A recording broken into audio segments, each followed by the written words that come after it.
All right, Cabbage Cafe. We are Rickless right now, although he did try to get on once. But we do have Mr. Hash Bash and our first guest, Ida Pearlie. Hello, everyone. Hey. Hello, Santa Rosa, California.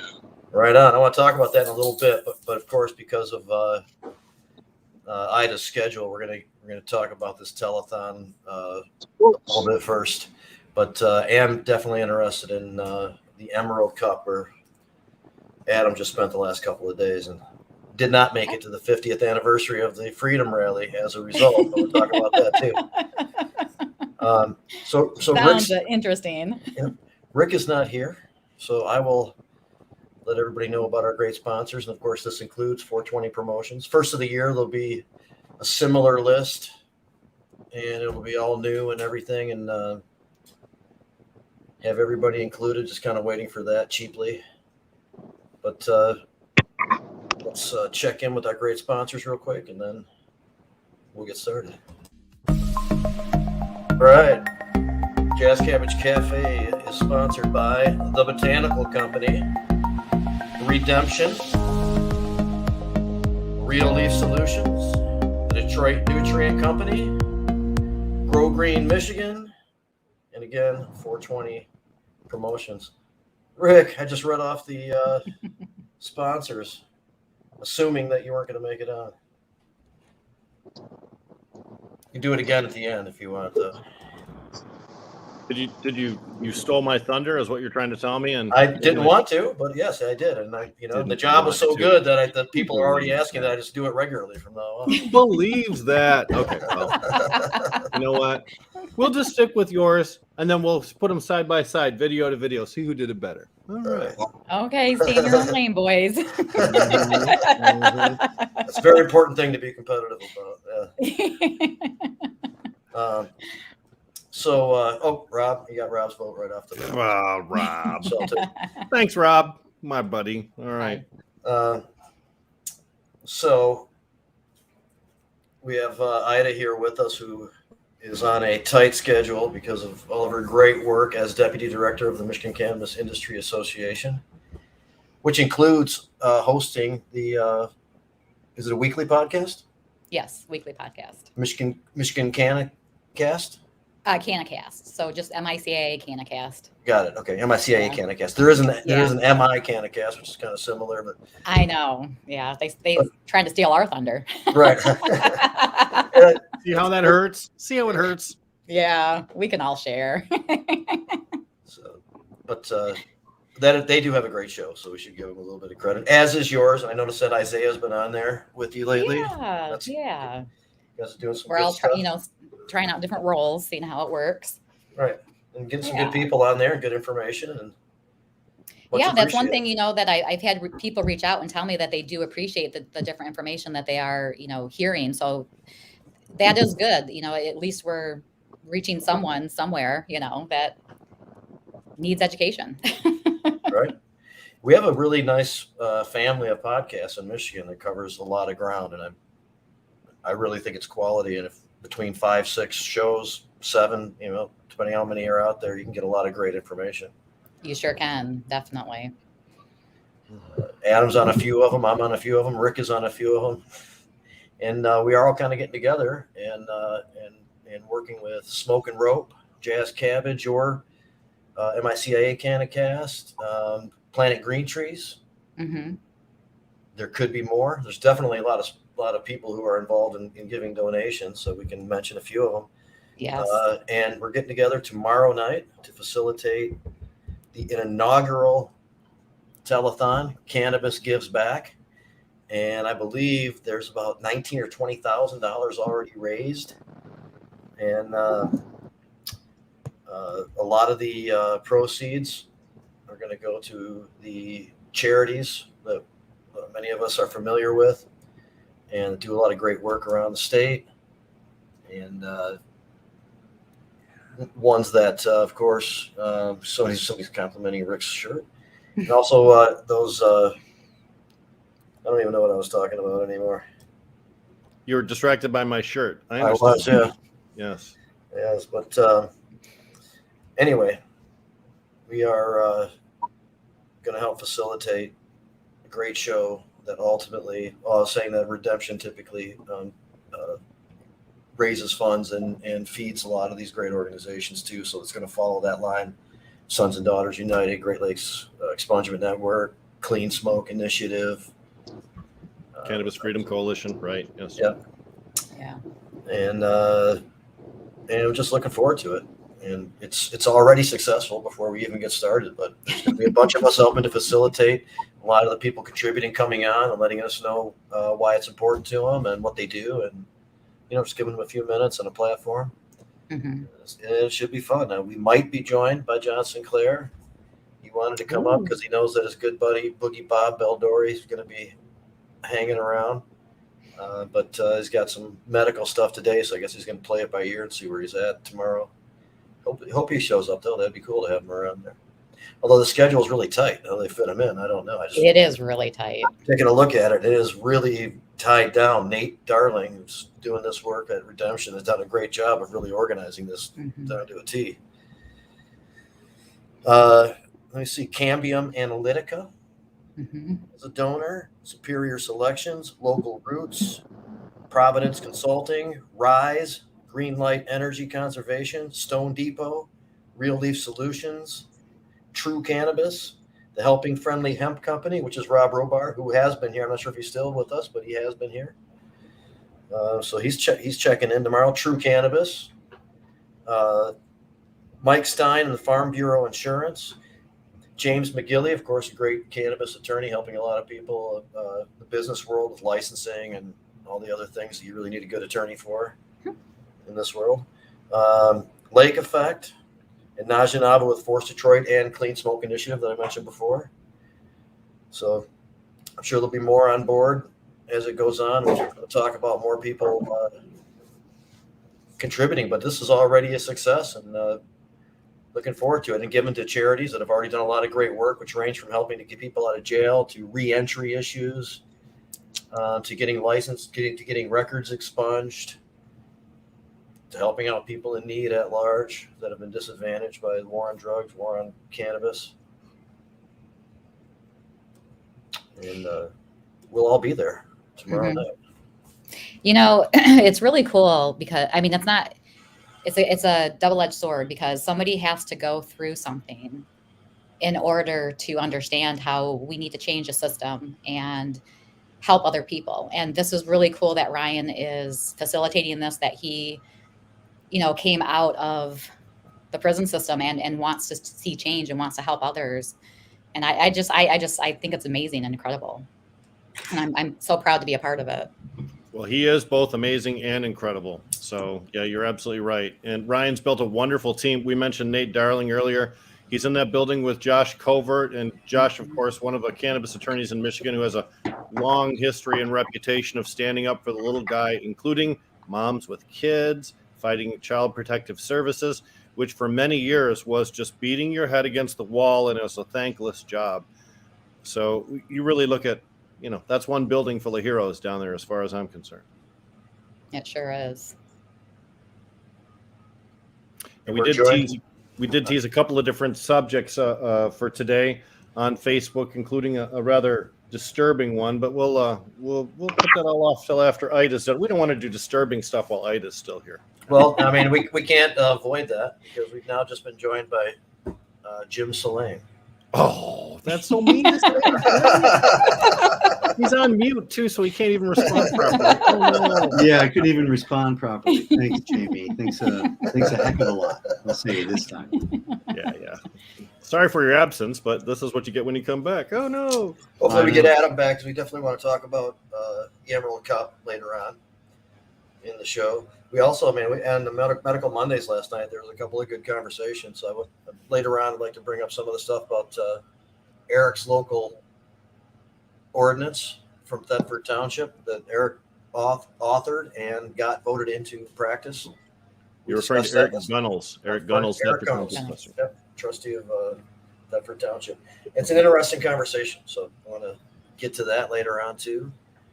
And but let's get back to talking about this great telethon. Of course, we can branch out a little bit.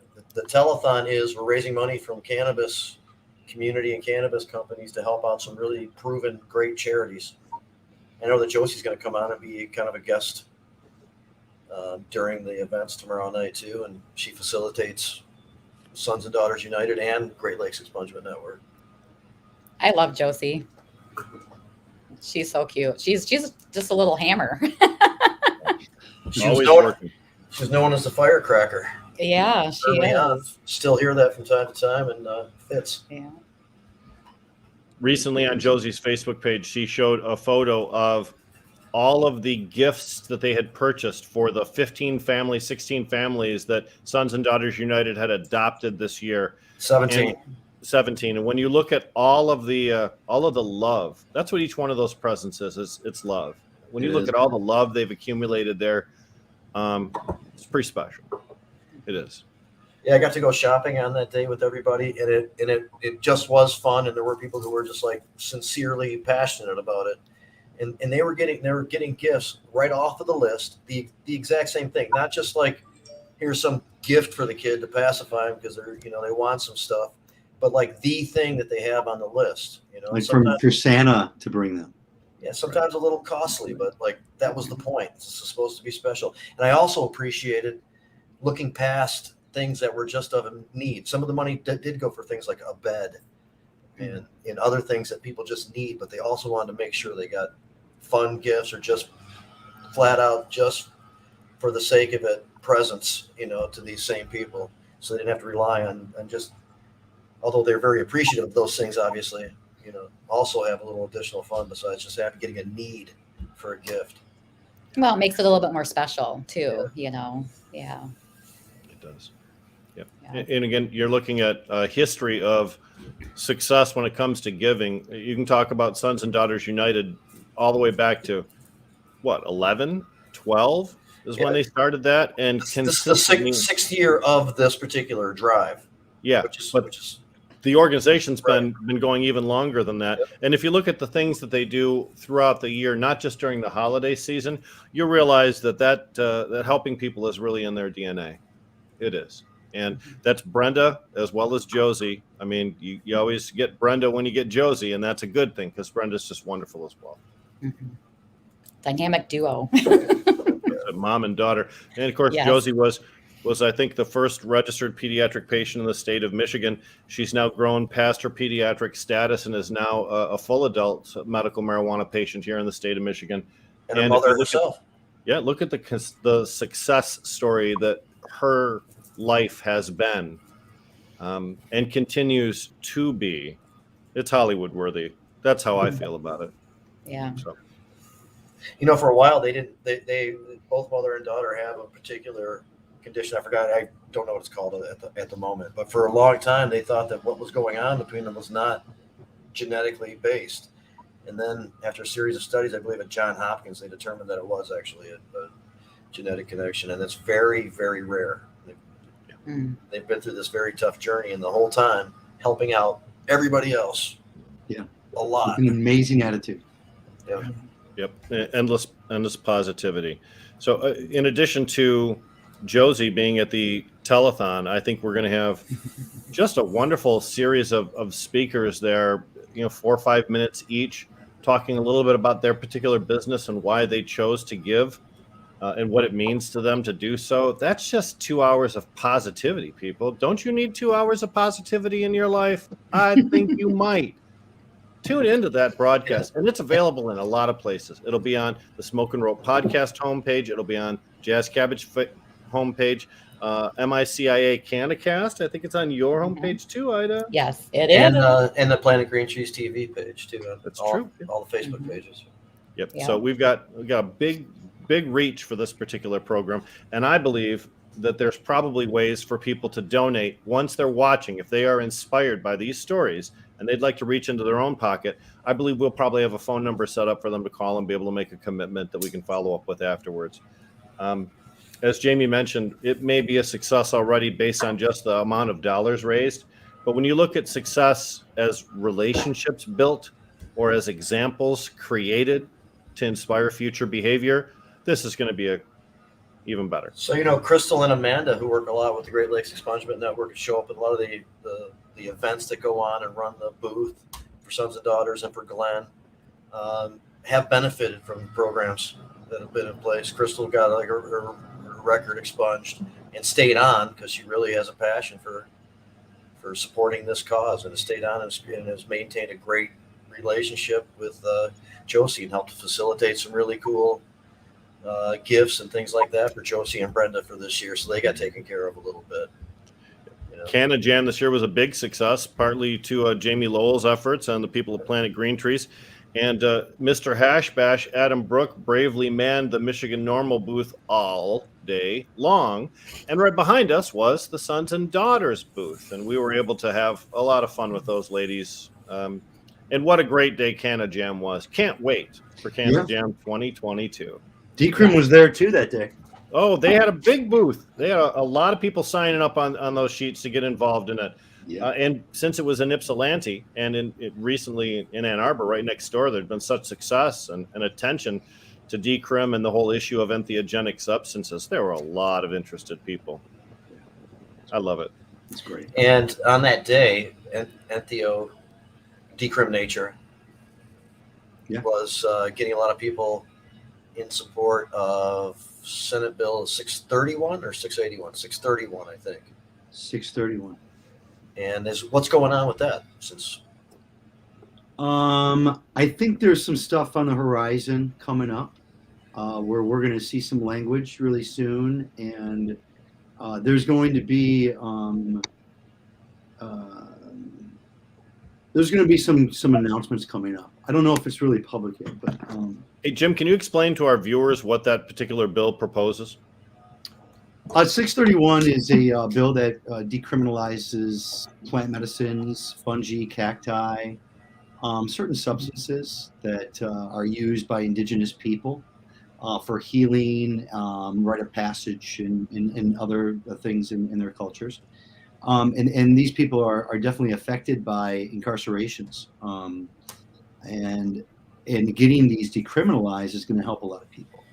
So 631 will allow for people to basically grow it, gather it, gift it. There's going to be a very small portion of it dedicated to like a business, like being able to open up a business where they're going to allow for therapists to administer doses to sit with you and help you with your journey or your experience of what you're trying to accomplish with these medicines. And that's what it essentially is. It's not going to blow up into some big commercial market. It's going to just help the people that really need the help the most to be able to use it without fear of getting incarcerated for it. So is everyone great put everyone to bed? Sorry. And who's the sponsor of that bill? That's going to be Senator Hollier out of Detroit and Senator Irwin out of Washtenaw County here. Yeah. So it's really exciting. But there's a lot of things going on. We're looking at doing a fundraiser in February or March to really help the efforts. And I've got some great announcements hopefully for that too. So yeah, legislation of all natures is advancing. Jamie, you've got a decrim bill that looks like it's picking up some steam too, right? Absolutely. It's got about 11 or 12 sponsors on it right now, including at least one Republican, and so it's gearing up for being introduced. And then there needs to be a companion bill, and that process will include a work group of relevant stakeholders who have meaningful input, unlike the process being played out by the MCMA-driven bills. And the midst will demonstrate what that looks like. There'll be Republicans and Democrats and people who have important. Everyone will be invited to the table, you mean? Everybody who has relevant input will be invited to the table, and we'll work out what's necessary together and be happy with it together. That is a lot different than it's a lot different than big business interests unilaterally driving the language just to benefit themselves and not for any real good reason. Hey, and while we're here talking about upcoming events, Ida, the Michigan Cannabis Industry Association has a pretty big event coming up this week too, right? We do. We have our holiday gala. It's a member-only event, and there's going to be a jazz band playing and door prizes and a Santa booth and a champagne tower set up. Now, you know what I saw? I saw the director Brisboe is the keynote speaker, but I wonder, is he also in the Santa booth too? Because I would pay. He might be. There's a Santa shortage going on right now, so You can't sit on Santa laps this year. yeah. I mean, Adam left Michigan, so that Which is goes probably Santa better booth. anyway. Yeah. Yes. Director Brisboe is our keynote speaker. Yeah, but you also have a lot of other exciting speakers too. Ann Quinette, I saw. Ryan Basor. Yeah. And there's, I just forgot her name. Shoot, we're on air. She's the Detroit marijuana coordinator. Shoot, I can't think of her name. It just escaped me. Wonderful woman. She is. Oh, goodness. Let me pull it up. Welcome, dude. You know, I was going to bring up something really quick if I can backtrack on Megan Moslamani. Thank you, Megan. Yeah. Nice. Jamie trying to show off. And then All right, Jim. Senator Jeff Irwin is the other one. Go ahead. Go for it, Jim. I was just going to say Ferndale is now a hot place for decrim nature, and they're getting started. They're building the board. They're looking for people to get involved. So if you're in that area, you can reach out to me. You can find me on Facebook or Instagram. But that's how you get a hold of people nowadays. And while we have Ida here as kind of in part representation of MiCIA, I do want to remind people that during this process of trying to oppose the MCMA bills, it has been crucial that the largest and most important licensed commercial industry association for cannabis has been actively in opposition of these bills, and that's much appreciated. And that was a big part of the component of things necessary to come together in order to stave these things off for right now. And they're just staved off for right now. They're not gone. Right. So talk about how large your organization is, Ida. We have over 300 members. My goodness, I want to say we're pushing like 330, 340. We have all of I shouldn't say all of them, but we have a lot of the processors, the growers, the retailers. We also have the labs and the transporters that we represent. We have a standing agenda with Director Brisboe and his team, a monthly meeting. And any regulatory issues that our members have, that's where we address them, and we work to resolve issues.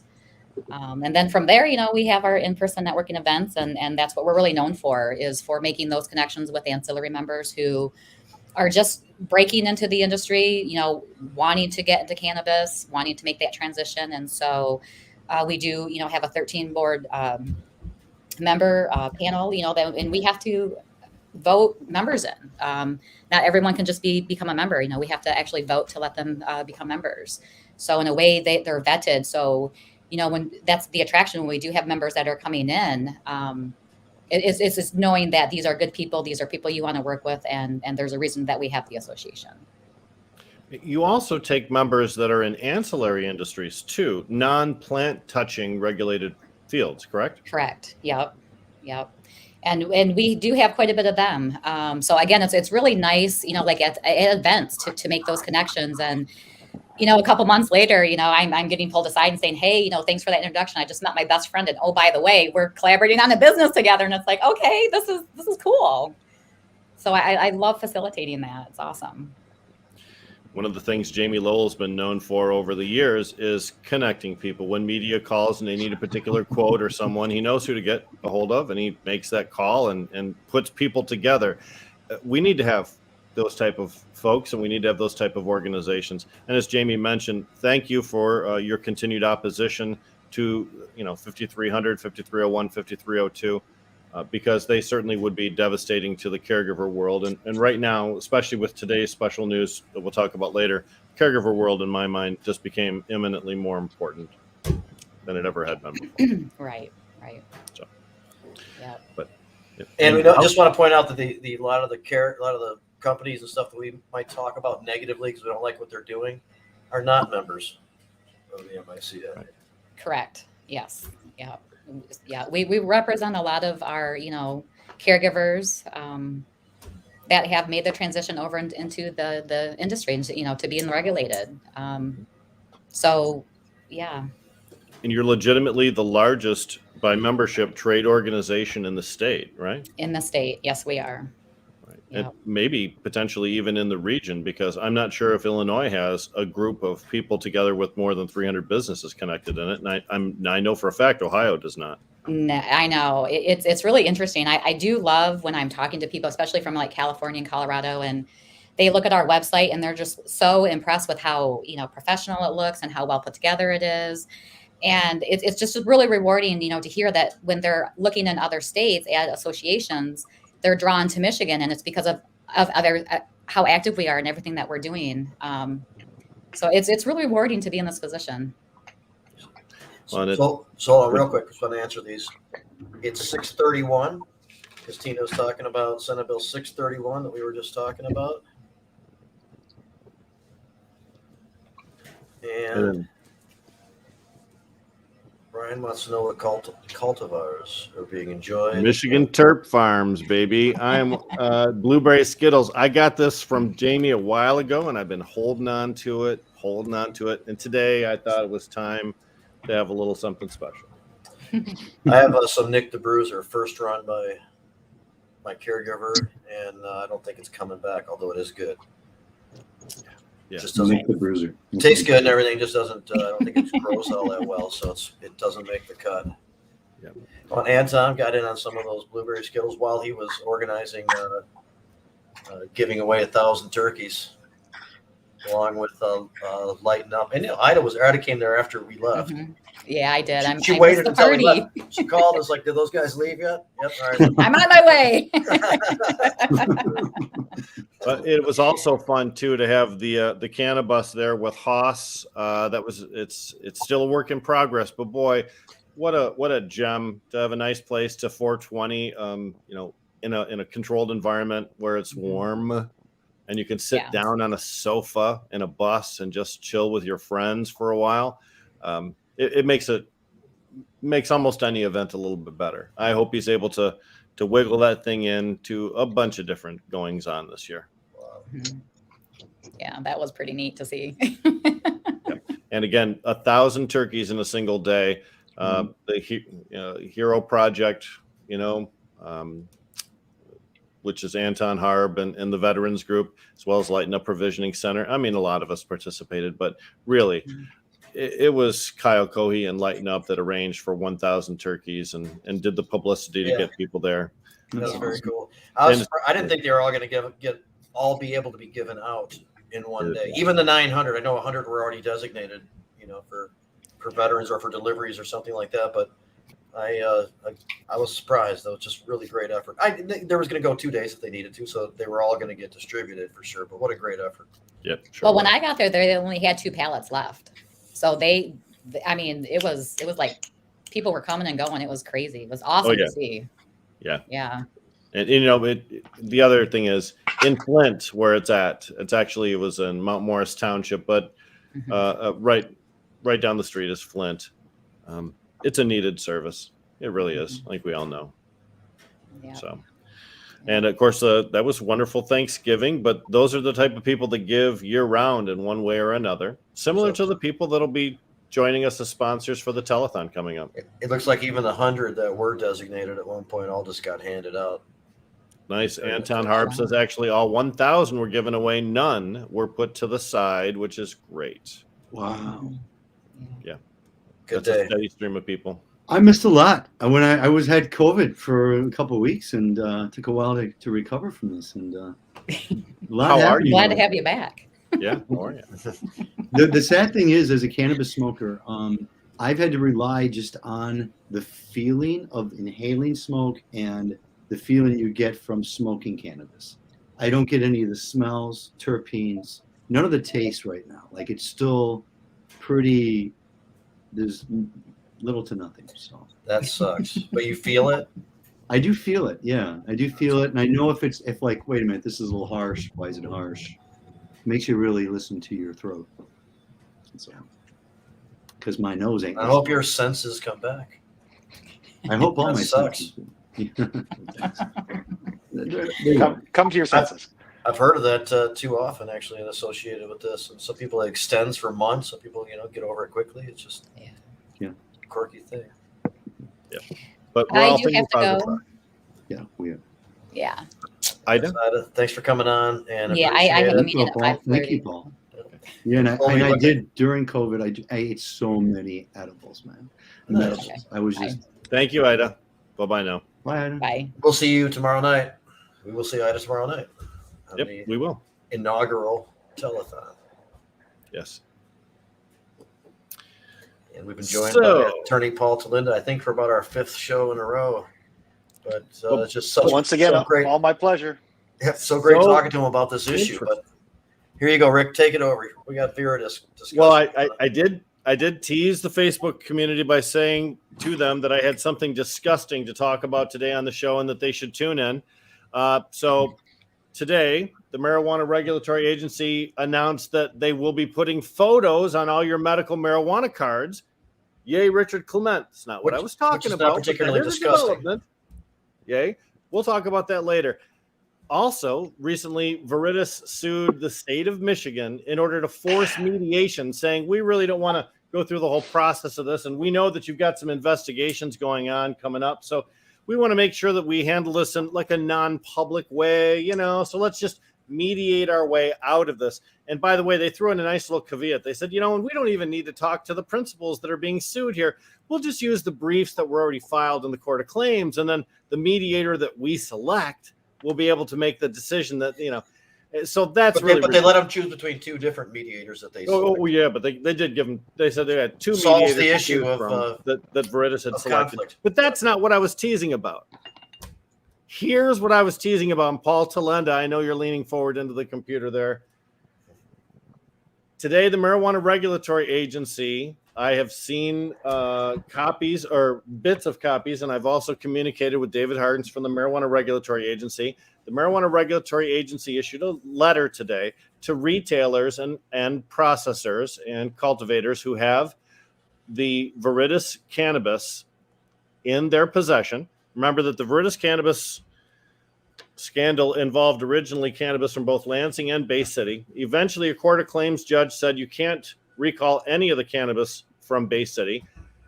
But he said it in a way that means that they have to release from recall all of the Bay City cannabis, even the cannabis that failed testing.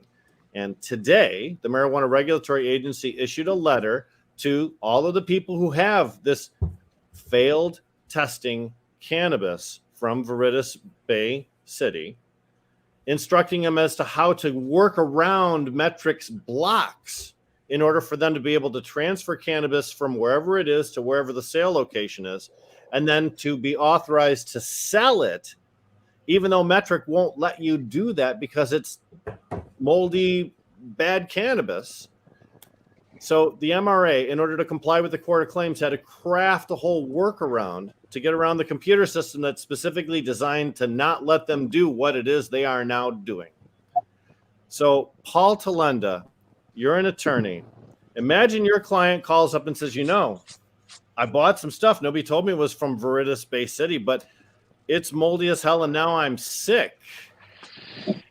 On whose shoulders does the responsibility fall for that? Because certainly that shouldn't be allowed. If you know it's moldy, it should never. The store should just eat the cost and be pissed off at the judge's ruling and/or the state. Let's remember the MRA trying to just conform to the rule thrown at them by the Court of Claims judge, who it seems very clearly didn't understand the consequence of everything he was ordering at that particular time, or else he could have carved out a statement that said anything that is fit for resale goes immediately back, and anything that needs to be destroyed because it failed testing gets destroyed.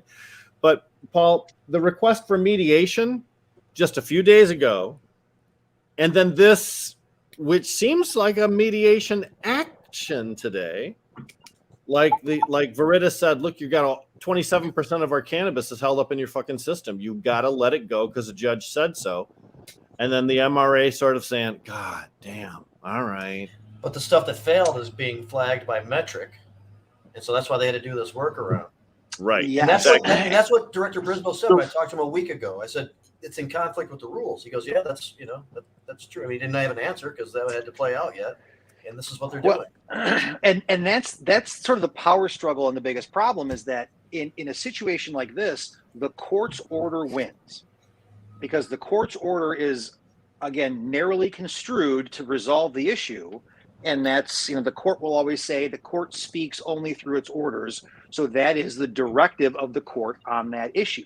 And the hard part about that is it, in a sense, sends the message to say everything else be damned, because in terms of the hierarchy, the court is now the tip of the spear and everything is below it. So the court is essentially ordering the agencies to act in a certain way, and those state agencies are doing so. Now, let's talk about the liability, to your point, Rick, where it's just like, yeah, I get some of this stuff and it's moldy as hell. Well, Who do I sue? yes, exactly right. Who carries the liability? Because in a traditional sense, that's a product's liability concern, which it was in the beginning, which goes back to the person who created it and the person who essentially is dealing it down the chain. Everyone in that chain has a product's liability concern. If the state is now entering that chain and creating a break in the chain to go downward, my first thought is that the marijuana was released as a result of a court order and ultimately a state directive thereafter to get around Metric. That is an action directed and borne by the state and the government has immunity for ultimately things that are not, let's just say, excessive or negligent or untoward. So in that regard, if the state is the one responsible for the propagation of this infected material, and you can't necessarily sue the state for it, then what do you do? Or maybe the better question is, can you do anything because of that? And how terrible is that we would have this product out there and there would be no consequence to anyone for the sale of this tainted material? Adam, you look like you were about to jump in, buddy. Yeah. What about the 18 people that claim that they got ill from the original recalled product? And how can I find some of this bad moldy product? I could use a lawsuit against the state. I mean, where do I stop? Right. The 18 that were affected before the state's action might have a product liability claim against somebody that would then point their fingers back at Viridis. And now in this situation, can you point your finger back at the state, and who can the state point their finger back to? And essentially, I think my answer is going to be the state's going to say, hey, we're just doing what the judge told us. Is this true that it's not like the North Lab doesn't have stuff that fails, because it did fail upon retest, but because only the samples from the Lansing store were used as the basis, to substantiate a recall, that the judge ruled that only things that at that location were. Yeah. Again, narrowly construed. Now, to me, that feeds into the, I can 100% see and appreciate why Viridis would want to get into a mediation, because it's, there's just 1,000 reasons for it. But what it does is primarily is it helps them avoid in efforts to avoid a trial.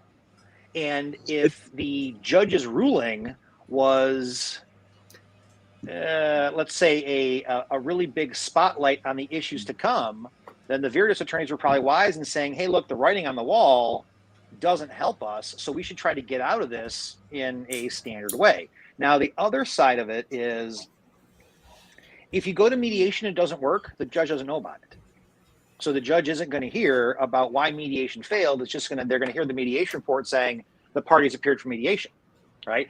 And maybe Viridis is perhaps trying to play on the strong side by saying, hey, judge, we want mediation, get us into mediation. And if the MRA resists, then they might be on the hook for our attorney's fees if we win, and all kinds of, civil procedure strategies that they might be trying to play in order to either delay, avoid, or get around a trial on the issue. Because when they sued, that's their ball. They're still carrying that ball, and they might not like their field position with their ball in their hand right now and want to force mediation to get this out of their way, or as a way to fix the issues in a non-public way, explore the issues in a non-public way, and then fix them in a way that doesn't demand the same spotlight that the lawsuit did.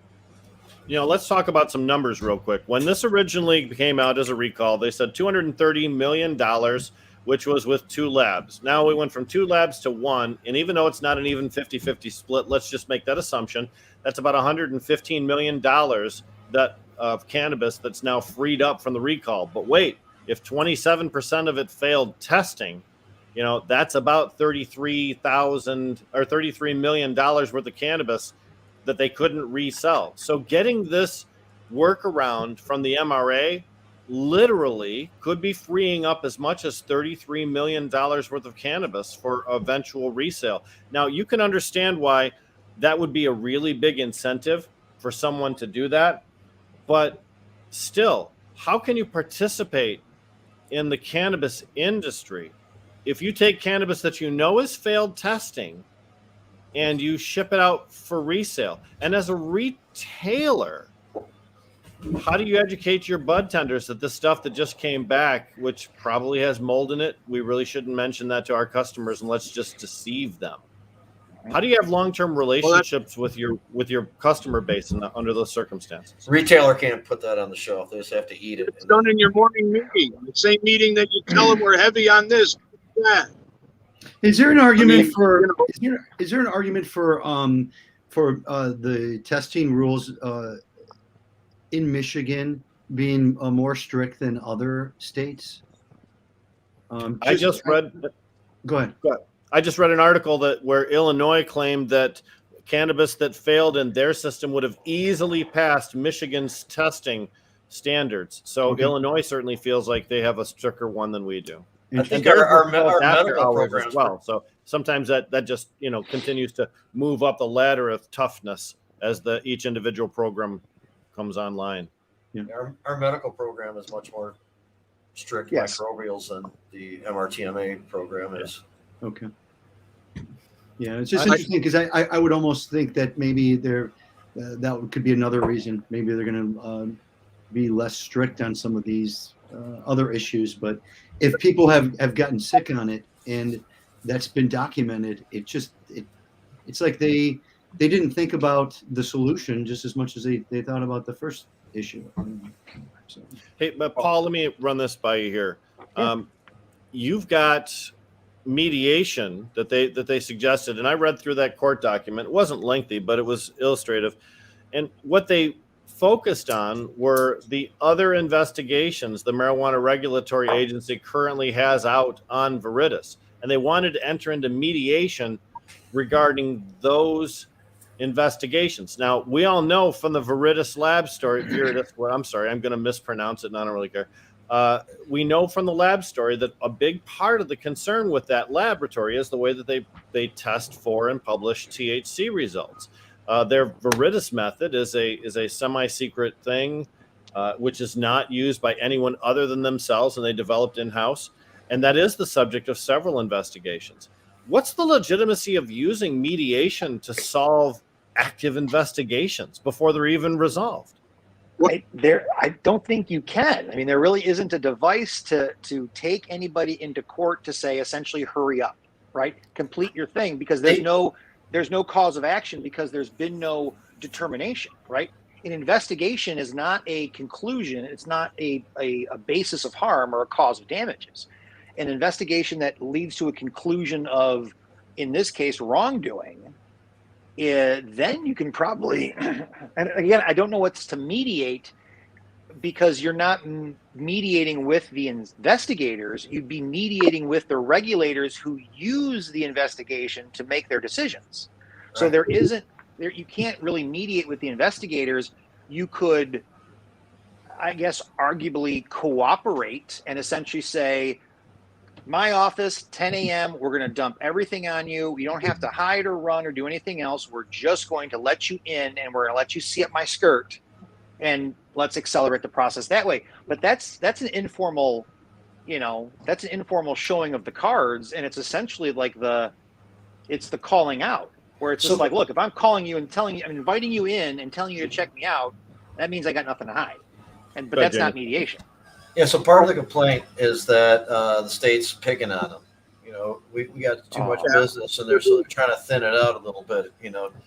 And by the way, we just had Kirk on the comments talking about how all labs have to conform to a particular AOAC standard. It says labs are required to use the methods approved by the AOAC in Michigan. New secret methods should not be permitted.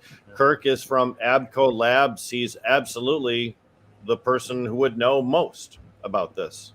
So, what I find is, and Paul, I would think would appreciate this, is that there was no opportunity to mediate your felony when the guy who ran the Michigan State Police lab decided you were a felon.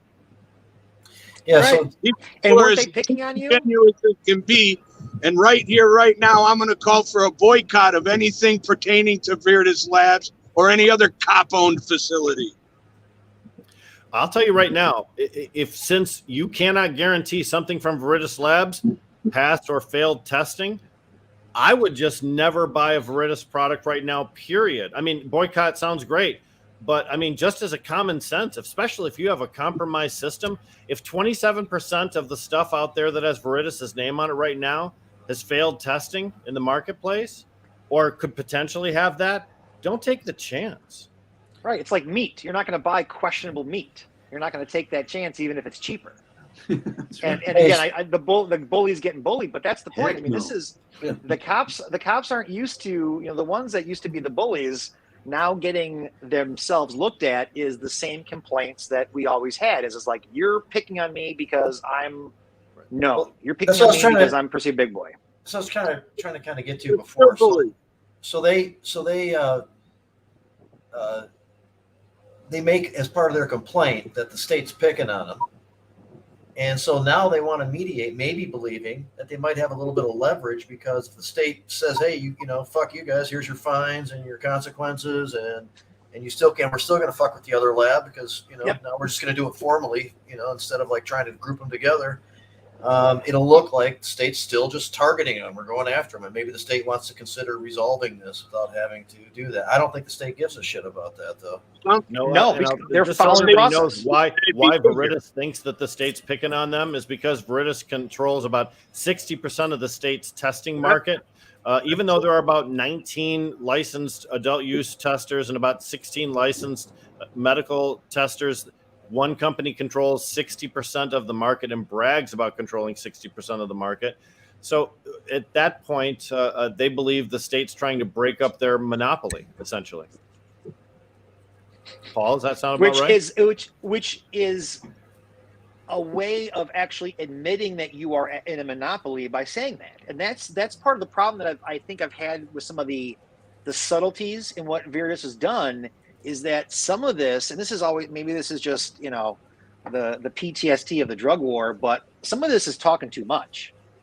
Some of this is kind of, you're letting out secrets that people who can read between the lines are going to pick up on. And you're talking about in the complaint?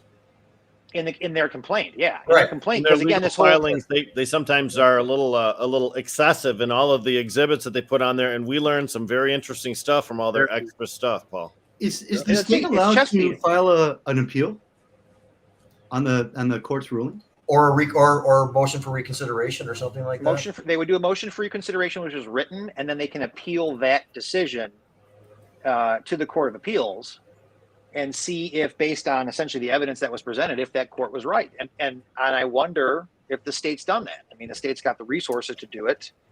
But with a draw like that, right, it was a split. It was a 50-50 split. Both sides. Crazy. Right. Both sides have something to lose if they take it too far. Both sides could essentially get oops, we decided wrongly, and now one side takes it on the chin. And do you think that the state is making it clear, making it public that the medicine that even failed from Viridis North has to be returned to the shelves as a way to demonstrate kind of how far-reaching, bizarre this ruling is? Yes, and I wonder if, and this is where I kind of go back to, is the implication that the MRA is saying send it back, which then puts it into the same, like the categories of the three decisions that they were presented with in the first place, which is reject it, destroy it, right? So now that gets into the contractual relationship between the retailer and the grower if you're not vertically integrated. If you're vertically integrated, you eat it. That's your material, it's your store, you eat it. But if that gets rejected back to the retailer, now we're getting into some contractual issues where can the retailer now reject it back to the grower as saying, this is non-compliant substance, we can't accept it. Now the grower eats it. And I tell you what, the retailers want that, and the growers certainly don't, because the transaction's been, and to a large degree, the transaction's been completed between the grower and the seller, and it's owned by the seller at this point. And that's going to be, again, the fight. And I would be willing to bet that some of these retailers are going to try to file insurance claims on some of this rejected material. And I'm sure the insurance adjusters are going to go back and say, well, it's technically not rejected because the state said it was okay. So we can't cover the claim because there's actually no, legal determination that this was rejected material. You are merely rejecting it yourself. It's a problem. It's one of those issues where I think it, like every other legal situation, does it create or solve more problems? And I think we're in the point of, I don't know if we've solved anything. Is it likely that the state just says we're just going to comply with the judge and keep on moving forward at this point and not dick around with the motion for reconsideration and all that kind of stuff? It does make sense that they would just wrap that part of it up and then focus on all the active open investigations and then just take their lumps and move forward, right? Right, correct. Because essentially if they're, all the state's doing is following protocol, right? They're just following essentially just a rule system, and they have to do those rules for every single case and do it at the same time in the same way every single time. So to them, it might not matter. It might just be, okay, well, we lost that issue, moving on, we're focused on this. And then just keep the investigations, keep going. But that might be the other part of it, is that, if Viridis has ongoing investigations after a lawsuit based off of a recall, I mean, geez, what else is going on? How deep is this problem? Because this is starting to sound like it's not just, oops, we let some mold slip by, and I think that maybe is where the MRA is coming from, is this isn't just like you hired a dumb technician who missed something. It's like this is either a systemic problem within your company, like company-wide, or you're cheating. Seems like the state could use the failed tests of the retests of North Viridis as the basis itself of there being too many failed tests coming out of that lab. That could be one of the, and then target a new approach, just and single out that lab as its own entity and its own issues. Exactly right. Go back to the other investigations about that the MRA has done, even into the laboratories themselves. They've been fairly consistent with all the other investigations, which is the MRA finds out, they make a decision, and they fine you, and it goes through the process. You're entitled to, maybe a compliance conference, or, some of the LARA, call them due process procedures. But, really it's been these are formalities, right? These are regulatory formalities, in the same way that the Liquor License Commission comes in and says, oh, you did this wrong. Okay, we met, here's a prescribed penalty, pay it, life goes on. But the is this bigger? Only get a few strikes. That's true too. And then it's over. So what we've seen with the MRA so far is that, the Liquor Commission are like, you have $400 and $500 fines. So far in MRA, you're talking $100,000, and, real big slaps in terms of monetary amounts. But that's the lesson, right? The regulatory violations aren't supposed to be, a slap on the wrist and move on. If they were, we're back to the traditional market. So when I go back to Brandy's question here, just real quick, and we talked about it a little bit before, but Jamie, would you read that out loud for our audio only customers on Spotify and Alexa? Yeah. Brandy Zink, who's the chair of the Michigan chapter of ASA, says, will these products be labeled as product that failed testing, and how will the patient consumer know? So you might know by the time frame and by the fact that it says Viridis on it, and and although in the retest maybe it's got a new label. I don't know. I really don't know how that works. The Marijuana Regulatory Agency's memo today to the retailers that are affected was very brief and didn't include any reference of a requirement for relabeling or repackaging. I think that would have been outside the scope of their ability to order. But again, as I said before, a retailer can't put the shit back out. They have to eat it. They know that that's been tested positive for mold. They have to hold on to it. When you're saying you can't, you mean from a moral standard, because quite clearly they can. And from a regulatory standpoint, but if they actively know they're putting something that's even though it's such a bizarre situation that we're in, and I think they would just eat it, whether or not there's any other recourse in that at all, and they just have to eat it. They must. Well, otherwise, they open themselves up to all other types of issues. Without a regulatory penalty for doing so, there's no incentive not to, right? Like the moral aspect of it is, yeah, sure, but if you're the kind of guy that can be like, oh, I'm going to dump out these prepackaged eighths into a glass jar and just call it something else and discount it or do something with it. I'm going to relabel it. It's really, again, going back to the bad meat issue. I mean, how can you trust any of the meat coming out of the place? And how can you trust the people that dealt in that meat, or, only the educated consumer is going to be the one to really pursue that concern. I mentioned earlier today about how much I thought that the story was going. Viridis or any of the scandal around it, doesn't know the story. Right. Well, and here's what happens to stores. Might not even be able to recognize mold when they see it. One way you can recognize mold is with a black light and using it right on the bud. It really stands out, really glows compared to the bud itself. The really strong black light. And we're talking sophisticated consumer, right? Joe Public is going to go and buy a bag of weed and smoke it. Yeah. Even some of the higher connoisseur guys are really only starting to care about labs because of this. That's interesting. Before it was what's people would focus on the testing lab as a driver or as an inhibitor of making the purchase decision. Now, clearly, those of us on the show, we already know to look for it, right? Because we're in the know. But for other people that are outside the immediate, knowledge circle, for that to start spreading, that's excellent. I know certain processors have reputations that people absolutely love.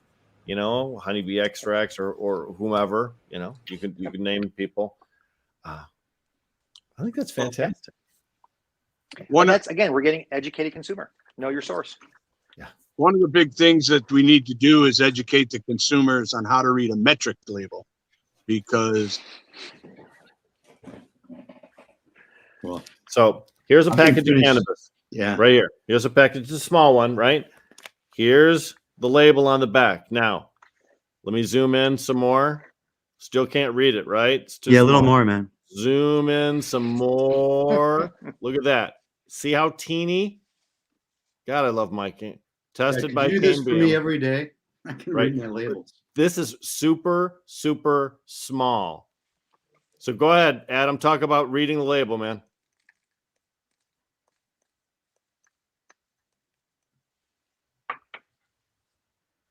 Just say if you're pregnant or thinking of getting pregnant, talk to your doctor instead of all that bullshit. It makes somebody feel shameful for wanting to use cannabis if it helps them out. Being pregnant. But you can see how small everything is. You can see a THC number, a CBD number. This is my finger. This is why, this is how small it is. See it? That's my finger right there. That's a tiny little label on a small package of cannabis. So it also tells you where the lab is and when it was tested, when it was harvested. But I mean, there's not a whole lot of information on there other than just that. And I just got to say, Paul mentioned, how it's going to increase consumers' knowledge of what they're buying. And I love that because you can look at some of these packages and they were packaged like in June. I think that was packaged in July, what you have there.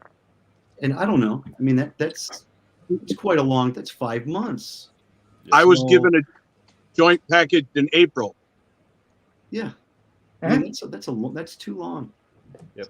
Now, I will say this too. It seems as if there's no standard date for an expiration for cannabis plants, for cannabis in the marketplace. Every individual company decides their own expiration date based on some kind of wackadoodle testing thing that they're required to do by somebody. And it's disingenuous, right? I mean, I want a mandatory retest if it's been 6 months. Come on. Let's get our friend Cass and a on. reweigh. Let's get our friend Cass on and let her talk about how cannabis breaks down over time. Yep. I mean, remember too that the concept that once cannabis that passes testing leaves the testing lab, it becomes contaminated. There's packaging too. It's tested in a batch before it's packaged in these individual little containers like I have, right? Before it gets into here, it's tested in a big 50-pound batch and then broken up and put in there. The opportunity for it to become contaminated between the original test and the final product is pretty significant. And it's made even worse if it sits long on the shelf. So in my estimation, this is a good reason why I said earlier today, I'm so glad that we still have the caregiver system and that the caregiver system resisted the bills that were proposed so to far. strip it out. Yep. So far. So Paul, there's no better proof statement for needing that particular type of supply base than what we've just seen right here. on. No question. So I'm just saying, Paul, you mentioned like somebody who's a little bit unscrupulous or a lot unscrupulous would open up the former packaging and pour it into a different package. Does the testing label have to follow it? Is there a clue that somebody could still look for even though it's represented? Yeah, you know, I've seen some of the jarred, like the old style, like, bulk selling where it's like flour in a big old jar and you just kind of draw from that, and the Deli jar style. itself is labeled. Yeah, deli style. There you go. Where the jar itself is labeled and it has a sticker on it. I always kind of felt funny about that, but frankly, there are probably a lot more transactions than we can ever think about that would be questionable to us that are not to other people. And, unfortunately, cannabis will always be one of those situations where, do you have pot? Yes or no, and I'll take it. They might discount it, right? They might do something with it. Hopefully they'll, but again, with prepackaged eighths and even like, let's say, small runs, you're not going to have enough to blast it or to turn it something else, right? So the only incentive is if you care, you're going to do something about it. If you don't care, or your shelves are so big and so deep that no one's going to notice moldy bud, and again, because if all you're worried about is the regulatory penalty that doesn't exist because the regulatory system said it was okay, there's no reason not to. And that's the worst of it. The state's making it okay at this point for you to put that on your shelf and sell it and get away with it. Somebody finds out. That should be a pretty good backlash. Jamie, I think Anton Harb, in one of the comments that you posted up earlier, mentioned that any retailer that knowingly sells moldy cannabis could risk their license, right? Because, I mean, regardless of the MRA saying maybe not under these unique circumstances. That's what Paul is saying. Isn't that the most crazy thing ever? Right. Yeah, it's stupid.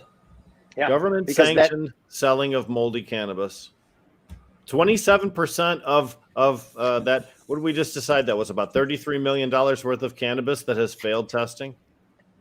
And I wonder can the MRA consider the Lansing lab, or I'm sorry, the Bay City lab, the reversed recall, can they consider that in their assessment of a penalty later on?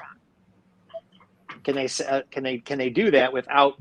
Well, they'll get sued though, right, Paul? Come on. Oh, well, except for the issue, the same operators, the same methodology, the same issues with unreliable testing methods exist. They could see all that and just still, believe it. and thinking that that's separate from the technicality that the judge felt as though he had to follow? I mean, it's pretty easy for a retailer to say, look, I'm taking direction from the state, and the state says, sell this shit. So that's what I'm doing.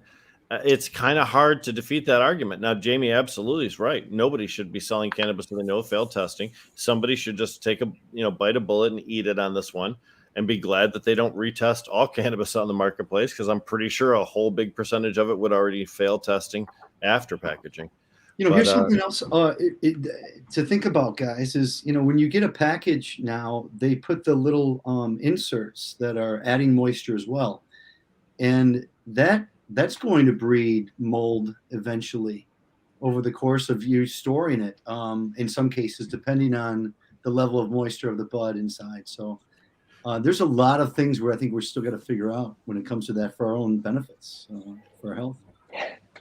There'll be a lot of things that we'll look back on and be like, I can't believe we ever did that. Those inserts you're talking about, Jim, I've seen stories where they're actually trying to embed terpenes in the moisture packets so that it actually adds to the bouquet of the particular cannabis bag, so that when you open it up and it's got one of those little tabs in there, you may be smelling great cannabis. It's just actually the fucking tab. So seriously, that's going down. If somebody discovers that, expose them, please. It's a urinal cake in my bag of weed, is what you're telling me? Well, hopefully it's put in the tape, and you can talk to these people who are doing it. Nice pink rosé, kind of intertwined with the. But seriously, we all know this is possible. I remember in the day, you would sometimes have a bag that smelled really something or other, and then you'd notice maybe there's a little smear on the baggie because someone took a little essential oil and kind of dabbed their little fingertip on there to make your cannabis smell a lot more sweeter than it actually was. And, that's happened before, Old schoolers like us, we know. We talked about derived terpenes on the show before. I beg your pardon, sir? Derived terpenes. I've seen them. They were sold in a dispensary in Chicago I went to a few months ago. And it came in a tiny little bottle, and you only need a tiny drop of it really on your bud to add this terpene and add a completely different experience to the bud you're smoking. Wow. I found it pretty. Have we spoken of this? We've not, but I love the concept. Yeah, COVID's really wiped out my brain a little bit, but that's something that I actually was using for a little bit, but I really found that it should be reserved for special occasions, because you can get too used to these high terpene, buds and flavors, and then go back to smoking your cannabis, and it's just not going to delight you like it used to, and you're going to be relying on this new stuff. So something to keep considering. Well, we got to get it to the grade schools as soon as possible. We talked about compounding for a long time in the early days of cannabis, of the medical marijuana era here, the post 2008. And compounding, of course, would be to take, a little bit of what causes this, a little bit of what causes this, a little bit of what causes this, and craft together a smoke that would be personalized to you. And we've often thought like terpene enhancements might be the key to that. But I still hesitate to adulterate my cannabis. Nice. Well said. So. Well, that's the future, is adulterated cannabis. Yep. You see it now with THCA being added to buds. You see it with the terpenes, as mentioned. And it just goes to show that once again, the marijuana movement has become this cannabis industry. And I'm not sure that many people from the marijuana movement appreciate some of the things happening in the industry. Yeah. Some of the people from the industry don't appreciate things happening in the industry. Hey, Paul, hope you stick around for this extended conversation, but I also kind of wanted to check in with Adam, who's been at the Emerald Cup out in California for the last couple of days. And what's interesting, or what's maybe unfortunate, I don't know, we'll talk to him, but there's a particular issue with commercial industry battling the black market and trying to fund law enforcement and creating more restrictions and all that kind of stuff, and beefing up a conflict out there. And of course, Emerald Cup's the ultimate cannabis destination where all the best cannabis is and all the best people who produce the best cannabis and all the people who love cannabis the most all convene. And just really curious as to what's going on in general, and then on top of with the unique climate out there. Yeah, it's pretty crazy. At the same time this thing's going on, the Emerald Cup, they're raiding farms up and down the coast, hundreds of farms. But Emerald Cup's interesting. Emerald Cup is very much like the marijuana game. Emerald Cup used to be caregivers and black marketeers. Now it's regulated industry people. And I found something real interesting happen at the event itself. That was, so in order to purchase anything, you had to show your ID because they have limits on how much you can purchase. State limit. I had a couple people to say to me on Saturday, hey man, you know, I just bought a bunch of stuff and nobody asked me for nothing. And I thought that was kind of interesting. That if this is regulated product in a metric system, how's that happen? Well, sure enough, come to find out that Sunday morning, the event organizers had to go around to all the retailers there and warn them that they need to put everything through metric. They need to ask for ID because they knew that the cops, for lack of a better term, the regulatory industry people, were going to show up that day because of the things that were happening the day before. Yeah. So, man, and with all that other stuff going on, that's pretty right. I mean, risky to overlook. Here's an event where you put up tons of money to get involved, and then what are you doing? You're selling either extra product you have or side product you have. I mean, where's the product coming from? I can tell you where it's coming from. Have you heard about these burner distribution licenses in California? So remember, here in Michigan, there was a whole group of people that tried to insert a distribution license into our system when we crafted the MRTMA. And that would have meant that people could buy cannabis from cultivators, hold on to it, and then sell it piece by piece to retailers instead of having retailers interact directly with cultivators or processors.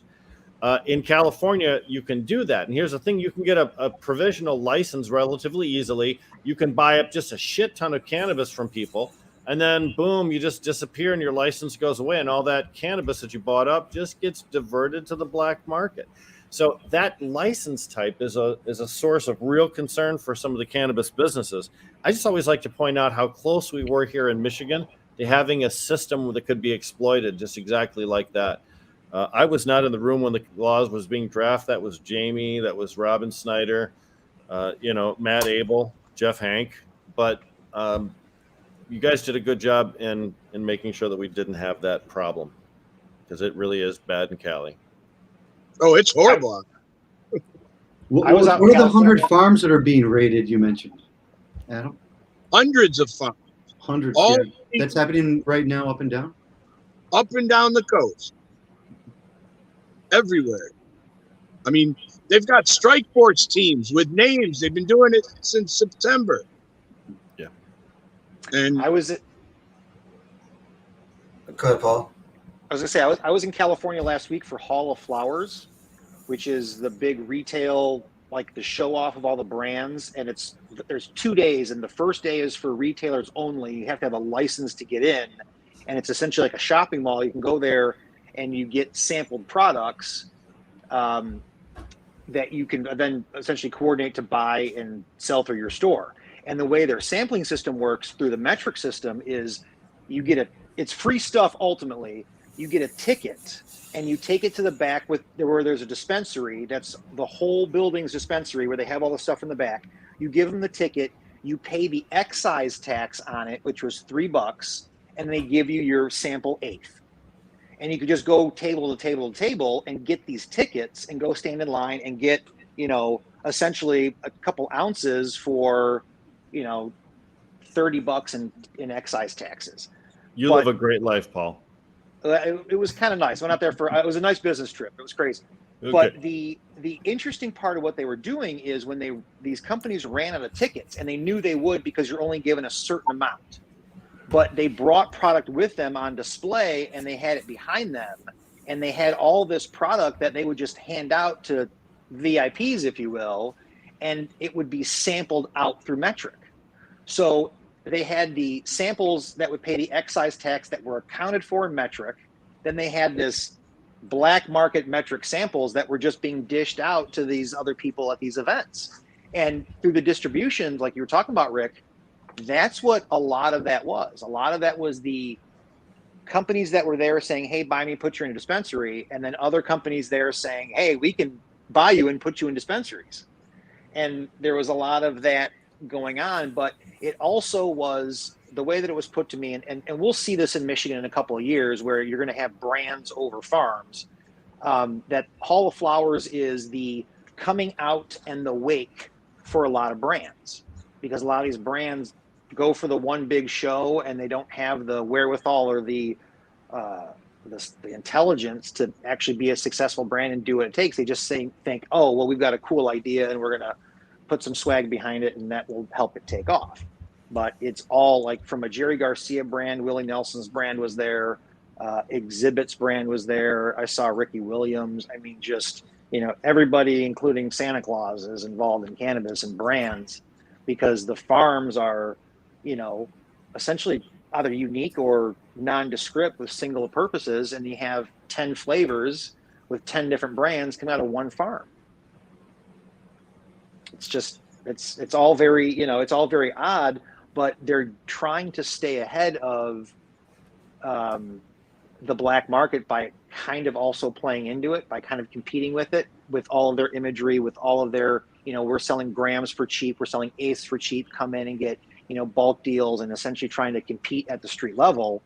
But I don't know if you could ever really do that. They've got enough people out there. Well, we oftentimes tell, like when we had the opportunity to discuss these issues with MCMA or other big money interests or people, is to concentrate more on creating an environment where there are less restrictions and less, over regulations, and everything is more efficient, and be competitive in that way, and accept the fact that there is always going to be some other activity going on. That's part of having historical, cultural perspective coming into this industry in the first place.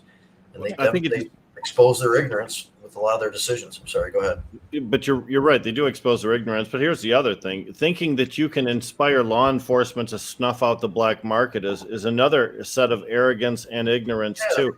Remember, when all the king's horses and all the king's men were gathered together, they couldn't take the cannabis industry down. And now you have less police resources devoted to the task, less public interest in having it done, more confusion in the courts as to what's legal and what's not. So therefore, there's less of an interest in prosecution. Right.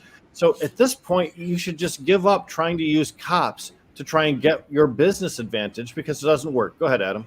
The difference out here, though, that many people outside of California or people who have never visited California recently may not realize, is that here it's not law enforcement for the sake of going after criminals who are breaking the law.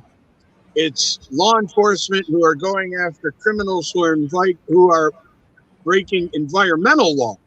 Yeah. In California, there's nothing stronger than environmental law. Water diversion is really bad. And the problem is that, and I saw this on a post of a friend of ours today. She mentioned that she's got a piece of property and they've got water access. Well, guess what? As soon as you divert that water, you've committed a crime. And in California, they're going to shut your farm down for doing that, under the guise of protecting the environment, not getting rid of cannabis. They don't give a fuck about cannabis. You could be growing asparagus or whatever. Yeah. You're an environmental hazard. And whether you are or not, it remains to be seen. Under their laws here, you are. And that's a big problem here, a real big problem. By the way, thanks for all the nice comments. Nicholas Thompson has been on,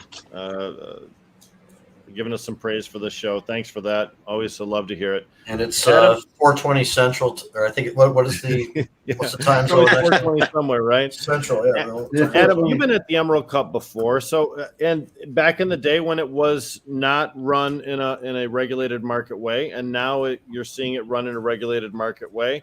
Compare and contrast the two, man. I actually never have been to an Emerald Cup before. Okay. Well, then in that case, I only came because I knew what it was, and I knew what it has become. And it was very, very interesting because they do have small farms with people with names but they are in the regulated system. And then they have the big farms with names you may or may not have heard of. But what was very interesting to me was the fact that nobody cared what the rules were. Like, you couldn't smoke in any of the buildings. I smoked in all of the buildings. Nobody cared. The same thing with the selling of the product and not ringing it up or putting it into the system. I found that fascinating that someone would risk their license for this, but it's my understanding that that's just how things are done out here. At the same time, the people that put on these events work very closely with the state and with the county to put their event on in a regulated form. They had, every building was ADA accessible. They don't cut corners on any of that stuff. But they seem to look the other way when it comes to the industry and some of the games that they play. I found that to be very interesting. I was expecting, very much by the rules, people doing things the right way, following the industry standards, things like that. Acting mature because they've been there for a long time, right? Yeah, That's I mean, kind of what I expected. Right, and at the same time, I mean, I was handed cannabis from guys who are friends who took care of me, and my question is, where'd it come from? You're a licensed, regulated place. Whose pot is this? Appreciate it. Don't get me wrong. It's to get Mendo weed from Mendo grown guys is huge, But I thought you didn't buy dispensary cannabis. I don't buy anything, my friend. Well, okay. Smoke should have been I believe the that it was given to me. The interesting part about California that I find, and I don't know if we're going to see this here, but I use Oregon as the sort of the inverse of it. I think California has the problem they do, and it's a known problem because they don't have the appropriate amount of access to regulated cannabis or to legal cannabis, whether it's by price or by actual outlets and storefronts. Because if there were, like with Oregon had so much marijuana and it was produced, and there was so many outlets for it that we're talking $1 or $2 a gram, we're talking $5 eighths and things like that. And you didn't have to worry about the black market because the black market couldn't compete at a level that could threaten that statewide level. And it just wasn't a factor. And was that necessarily good for the cannabis industry to have those prices drop down? Well, maybe not necessarily, but it was worse for the black market. It was worse for the ones that, were kind of playing outside the bounds. And it gets into an issue. And I always kind of go back to this example when thinking about cannabis is, do you know anybody that grows their own tobacco to roll their own cigarettes? No, because tobacco is so available. It's so easy to get. It's so cheap. And in the same way as we don't really know a whole lot of moonshiners because booze is so available and so cheap, and that the people you do know are doing it for the craft and the love and the concern.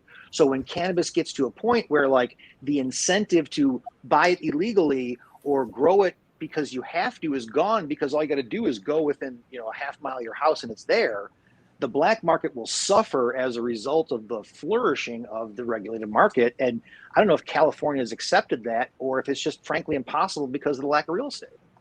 The craft grower is what's going to be the big thing in the future.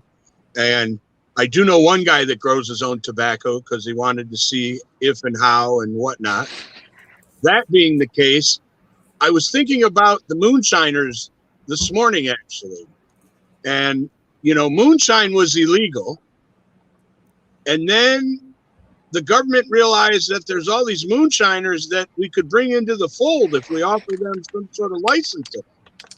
So now moonshiners, if they want, can get a license to bring their product to market. That doesn't mean that the good guy, the high-end, well-made, you know, deep in the woods moonshiner is going to do that. He's still doing his thing the way he's been doing it for generations. He don't need no license, and he don't care about no government, and he ain't paying no taxes. Right. So that market, the moonshine market, they need to treat cannabis like alcohol, exactly like alcohol. No problem. There are moonshiners out there. And you know what? How do you argue that the guy's breaking the law when all he's got to do is apply for a simple permit? Or pay tax on it and just show up and pay. Right. Hey, I'm paying tax on this just to make it fair, right? You would arrest me for not paying taxes on this, so here you go. Here's your taxes. Have you guys grown outdoors historically? Go ahead, Jim. Have you guys heard about? I think it's San Francisco where they're eliminating taxes to battle the black market. I heard that. Yeah. Yes. Or Yeah, I guess I just hate. Yeah, it was a temporary freeze, I think. Yes. On retail taxes. Yeah. Yeah. Of course, California has a super high tax rate to begin with. Paul, did you buy when you were out there? Do you know what the tax rate is? Let's see. So it's up near 10%, maybe a little more, but I got it's almost 20% because I got a discount on it. But I mean, it was still dumb things like, you know, $65, $70 eighths for, you know, I guess what you'd expect to get for that price. And there were ridiculous things. Like, I think I bought an eighth that was like, they're like, oh, try this and test it at 40% THC. I'm just like, get the fuck out of here. Like, how do you get those numbers? First of all, it didn't. And second of all, who cares? Is it good cannabis or not? Right. And it was, you know, it was decent California indoor, right? It was sort of like, you know, at par with what Michigan has to offer. And it was, you know, it could have been San Fernando Valley Kush for all I know, because that had the same effect on me, right? It wasn't like, and I straight up asked the guy, I said, how do you get those kind of crazy numbers? He's just like, well, it just depends on which lab you go to. I'm like, okay, well, universal. That's universal. Welcome to the cannabis industry. Yep. Yeah, that's exactly how Viridis got 60% of the market, by offering higher THC numbers than anybody else, right? And as a consumer, you're looking at this going, okay, regulators, you don't see a problem here. I guess what we're seeing right now is the result of all these investigations that were launched as a result of seeing things that were abnormal over the years. So, I mean, but the average consumer is clueless, Rick, and you know that. If it weren't for shows like this and Medical Mondays and people calling out these companies, a newspaper article about a recall, nobody pays attention. Nobody sees that. It's not big numbers.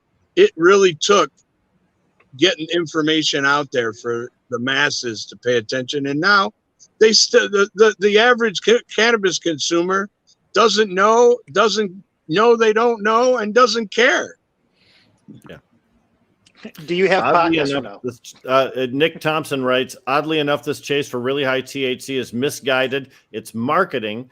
Well, I totally agree. My favorite strains have never correlated to its THC percents. I have the least respect for good dispensaries that post really high, suspiciously high THC numbers. You know, the concept of lab shopping is really a thing where, you know, if you don't like what you get from lab A, you go to lab B. And I know that in Michigan, they discourage that kind of thing.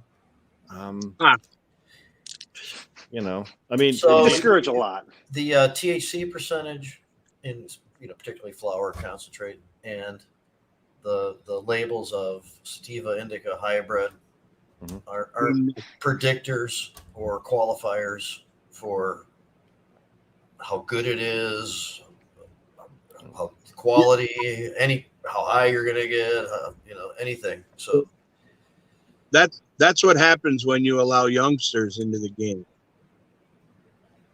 Well, right. I try to It's a reflection disallow of the lack of youngsters into education. the game. I dare you. Try to disallow them. Right. No, the point is this. If they had smoked Panama Red or Colombian Gold or any of those other brown moldy stuff with rock and shit we used to get, they'd know that the terpene profile on that shit was so high that the 10 or 12 or 9% THC didn't mean shit. And it's a simple math equation that you have to understand. It's like algebra for weed or something. I don't know. I never got past business math. They never let me take an algebra class. But it helps to point out that shit on my car window. Hey, the fuck is that? That's good luck. That's good luck, Adam. yeah. I think you were doing a great job. I don't know what the bird's complaining about. I'm Man, I'm at Fisherman's Wharf waiting for a restaurant to open up so I can go eat myself silly. I hope that's helping out your a appetite. big surprise that there was a seagull who happened to have a full belly at Fisherman's Wharf. Okay. All right. Are you sure it wasn't a seal? Yeah, I'm sure it wasn't a seal. Flip the camera on so we can see it. Yeah. I'm trying to do that. This is what it's come down to. Yeah, we're having Scatological fun. cannabis. We're having fun. My camera. Nope, it's fine. You don't have to do that, please. I'm just kidding. But the Viridis scandal exposes. Nice job. Good, Ladder good. pattern. Direct hit. Good Yes, location. exactly. In the long run. Tell which direction he was coming from. Right. Okay. Good. Not too big of an impediment. Hey, you know what? Cass is in San Francisco right now too. Yeah, I don't think that was her, do you? No. Okay. Yeah, dude. I don't think it's anything to do with the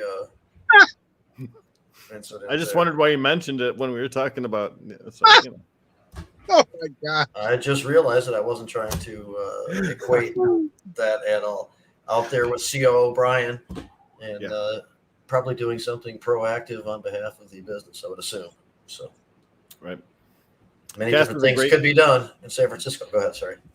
Cass is a great source for the science. Science. I had to Can't mention it deny earlier. And when you want to talk about the effect of moldy cannabis on a human body, she knows it. She knows what she's talking about. So they know what they're talking about. Yeah. Well, So I'm looking for some of that rejected molded cannabis. If anybody comes across it. I'd like to see it. Yeah. I'd like to see how is it super noticeable? Is it something that you would like I said, would Joe Public just pack it? In the complaint, there's a description of somebody doing the just magnifying visual, just simple visual of that, and clearly, with not going too far, you could. Sounds like in that case that they described and disclosed. We talked about why they put out a bunch of some information. Sounds like they fumbled a visual inspection by that description, and you could just determine in that case anyway that there was too much mold on it. But they thought, hey, it might be mite poop. So There you like go. we talked about earlier, Oh, that's okay. 27% of the cannabis that was affected by the recall tested positive for mold or microbials. So you could surmise that that's because they did bad lab testing. You could also surmise that some of that is just because after it leaves the lab, sometimes it gets contaminated. It gets And handled. At that point, it may Or not. those packets. How about bad remediation? Some of these companies are remediating product before it goes to the lab. Yep. And Before it goes because to the lab the first time. Yeah. correct, Yep. and because the lab doesn't flunk it, It doesn't have it legally isn't required to be tagged as remediated. I find that to be the biggest problem. I can't tell you how many times somebody has said, man, I went to a dispensary and I bought something and it just doesn't look right. Well, that's a remediated product if it doesn't look right. I can just about guarantee you that. Remediation processes include microwaves, X-rays, ozone treatments, things like that, in order to kill anything that might be living on the surface of the planet. So, by the way, while you said kill anything. What if we only get 99% of it, and there's a little bit left, and then we seal it into a bag? Well, if that happens, it's just going to grow. It's mold. Yeah. So while I don't mind Viridis getting a little bit of shit, and for us to be concerned about contaminated cannabis in the commercial market, I personally would feel pretty okay about just smoking whatever the product is. I probably wouldn't fuck around with trying to bring it back any place or worrying about it. Let's talk about this. Let's explore something I think that I overlooked until just now, and maybe we haven't talked about yet, but at its simplest form, what if there is a huge grow or two that really is just producing moldy weed? Like what if one of those, let's just say 20,000 pounds is coming out of one or two huge stacked Class C's, and it really is just moldy because it's grown, it's wet, it's stacked, it's wet, it's batched, it's just sitting in this stacked wetness. And when they come through to do their samples out of the batch, and they're pulling from the middle and the bottom, that stuff actually is moldy from being kept in those conditions. And maybe it didn't get mold in the environment it was grown in, but it got moldy in the environment in which it was kept. Yeah. And then just, again, got worse and worse as it was kept and stored down the road. Because in my mind, I don't know if there would be enough, and it depends on the lab backups and the scheduling, but would there be enough time between the lab sampling it out and then homogenizing it for it to actually, like, is that a 3-month lag to where you're getting so much, mold growth? I think that lag is less than 4 weeks long, and I'm not sure how much mold is going to happen. I'm sure it's going to grow more than you had if you had it on there at the beginning. Depending on its moisture content and how it was stored and those factors. So I just want to point out, Dion asked if it was indoor or outdoor. This was between August and October, is that right? November? That's the 3-month period that they had deficient testing. Yes, likely indoor, because there would be no with harvest and getting it ready and everything. That doesn't sound like that would include a correct outdoor flower. That sounds right, Jamie. Yeah, right. We haven't gotten to the problems of outdoor flower in Michigan yet. No, and that's one of the reasons why a lot of outdoor grows are devoted specifically to making oil. When you do the process of turning cannabis bud into cannabis oil, it automatically kills all of those microbial things. The mediation process.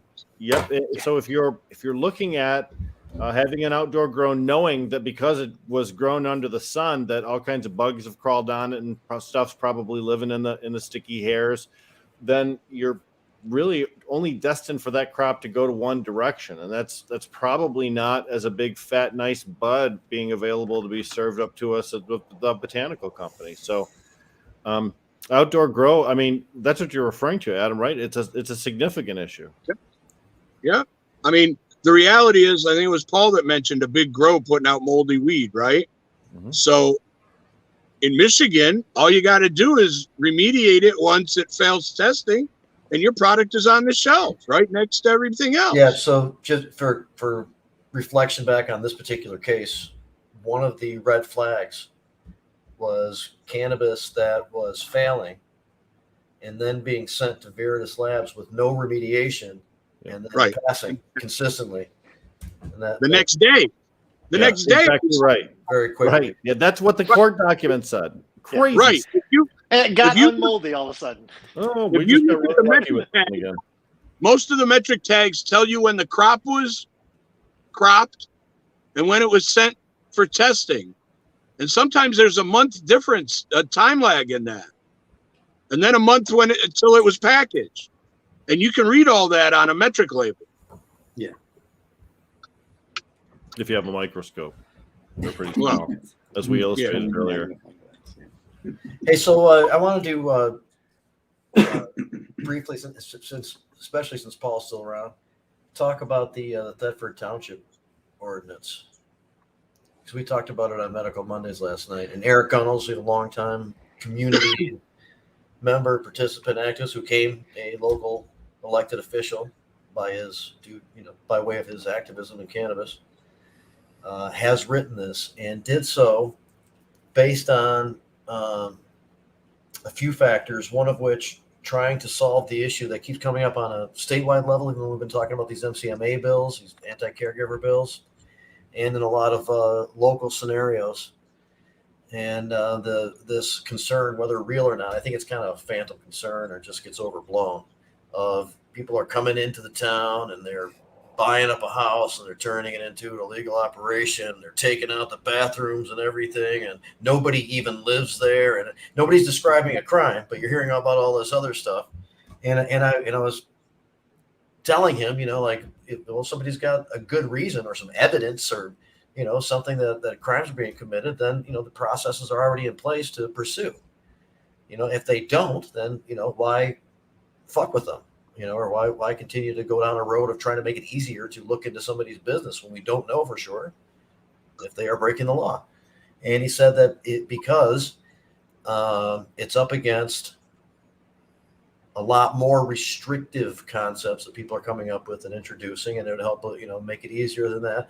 And what his says is that somebody has to, if there's a grow, somebody has to live there, whether it's the actual person who's controlling the garden, or not. But then it also says it's lowest level law enforcement priority, and that the caregivers and patients' behavior and activities to be broadly interpreted, and some other language that just tried to help protect it a little bit more and stuff like that. So it's kind of like throwing a bone someplace where it's not needed, and making it seem like you're addressing it, but it doesn't really do anything. And it could be smart politically, but it did still irk a lot of people that that you're going out of your way to address it when some of the discussions could be, instead of giving into it, that the mechanisms are already in place to handle an issue of somebody's exceeding limitations, breaking the law, causing a problem. Being Yeah, exactly, Adam, exactly. Because a lot of these issues, and I tell you who does a good job in theory, but kind of just a crappy job because they're a pain in the ass about it, is the city of Warren. And they've always been really aggressive about their building code violations. And in the medical days, these are the kind of guys that would be able to spot like a new AC condenser from like 4 blocks away, right? They'd be able to spot that new drop wire from fucking 2 miles, and they'd just go in there and write you a ticket and be like, oh, hey, we can see that this happened and you didn't get a permit for it. So we're going to ask you to fix it, and we're going to go through that way. Now, there's other sides now that Warren is going through saying that these residences, the residential locations aren't being used for residential purposes. So they're writing tickets on that to correct the idea that says, hey, look, we're not saying that you can't grow here. You just got to live here too. You can't just grow and not live here. So, and if you're going to grow, you got to make sure that you are compliant with all the code, because we don't want you overloading the power and burning the place down. Does the definition of residence mean that you have to spend the night there on a certain number of times over a certain number of periods? It's this cop. It's the cop giving, and it really is just an old cop or a code enforcement guy saying no indication of anybody living there. No, no furniture, no curtains, nothing. The usual signs of habitation. So they're really not saying anything about it. They're just saying, it doesn't look like anybody living there. It looks like it's commercial purpose only. And they're writing it, building code tickets, which are, inconveniences and can be expensive. And there's caregiver and warrant. See, I mean, if they know about you, they're up your ass. But I've had success in those towns, because sometimes all they want to make sure is that, you're not going to blow the place up. We're not going to go there and you're going to have 5 5-ton ACs running through, 200 amps. And then you've got another 1,000 lights in the basement and things like that. And there have been fires, and there have been problems for neighbors. And, I've had plenty of clients blow their cans from overloading it. and it just kind of fucks everybody else on the pole, and it's just not, it's kind of bad neighbor stuff, and it creates a, but now they're getting into that because they realize that if they can't make it about cannabis, it's got to be about the things that support it, right? And isn't that the classic backdoor way of enforcing, rules against people is targeting what they use and what they do, and not the issue We're itself. looking at energy company records too, still trying to use Still? that as evidence. And Jesus. that's classic stuff. I mean, once again, marijuana is still treated like the redheaded stepchild, not to, shame the redhead. It's but still part of the family, though, so that's good. Yeah. The problem is, Stay positive. if I had a house in Warren that I was using as I don't know what you even call it nowadays. If I kept my girlfriend over there, they don't have a problem with that. But if I'm growing cannabis, then I got to have someone living there. I understand that, everything should be up to code, but that's one of those codes that didn't need to be written, Well, and the other side of it is, if it's not owner occupied, then you got to go through rental registration, which requires an inspection. Right. So if you're not and how many houses can I own, and which one do I have to stay in each night? I mean, I don't like to go to the east side, June through September. I'd rather stay on the west side, June through September. So what happens? Well, it's one of those, it's that cat and mouse, right? Where it only really matters in, let's just say, the initial encounter, right? Because that's what they're hoping is 90% of the weed out process is when we show up and we kind of bust your chops a little bit. If you're not going to let us through the inspection, then we're going to ticket you into oblivion. And if you let us in for the inspection, then we'll probably put you on some random, it might be an annual inspection schedule or some kind of permit that you have to renew. But if that requires you showing up one day a year to your house to meet the inspector to let him in. But we also know that you only have one grow in our community under your name. Under your name. Correct. And then you have to, again, the process of registering it. And this goes back into that, DeRuyter and Byron issues. Is it reasonable to pass out that information that is supposed to be protected under Section 6 of the Act? I mean, that wasn't defined. It doesn't seem like that's settled law, really. Like, you can ask for it and go in that direction, but it's still challengeable, isn't it? Well, and that gets into the issue is that now are these permits or these forms that I'm filling out at my municipal level disclosing all this information, which would include patient numbers, caregiver cards, which I'm sure whatever kind of information they want to verify me, is that now foiable because those forms haven't been excluded under the municipal, under their ordinances to say, we're going to require these documents, and they're private because they contain, arguably protected material by a Michigan statute.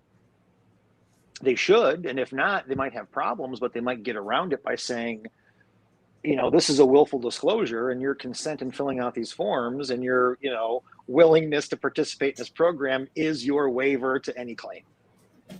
It's the price of admission is what they're going to call it. And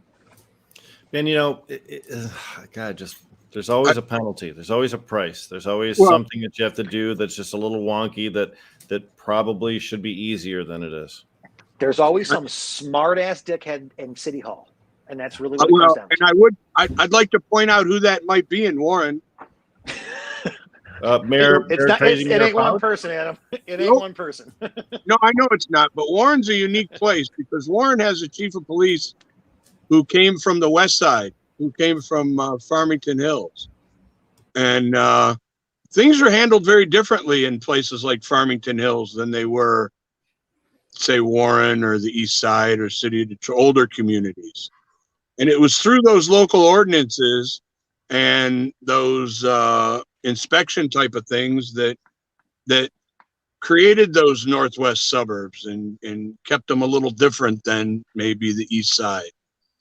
And I truly believe that it's the marriage of the police chief and the mayor that Bill Dwyer you're referring to? Pardon me? Bill Dwyer.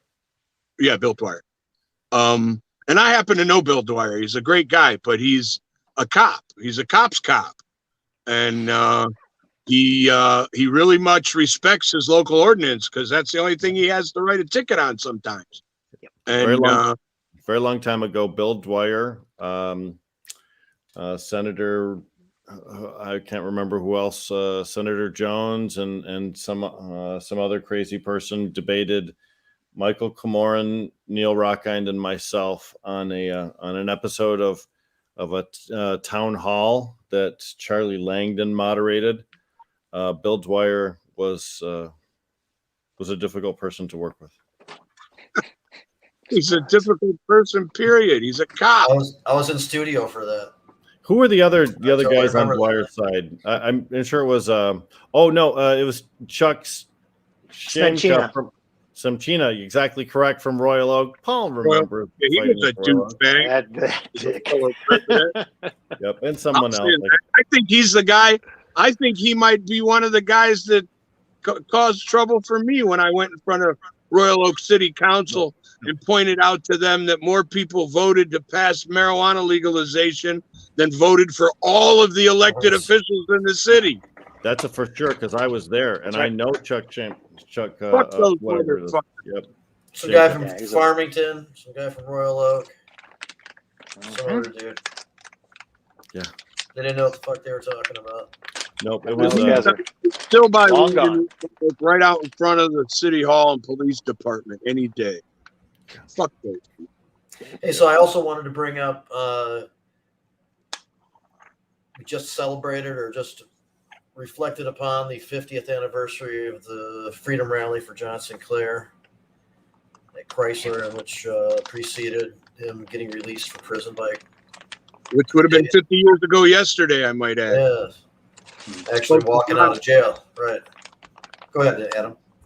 Yesterday I called him the Happy Release Day. You know, that's always important to me. He said, how did you know?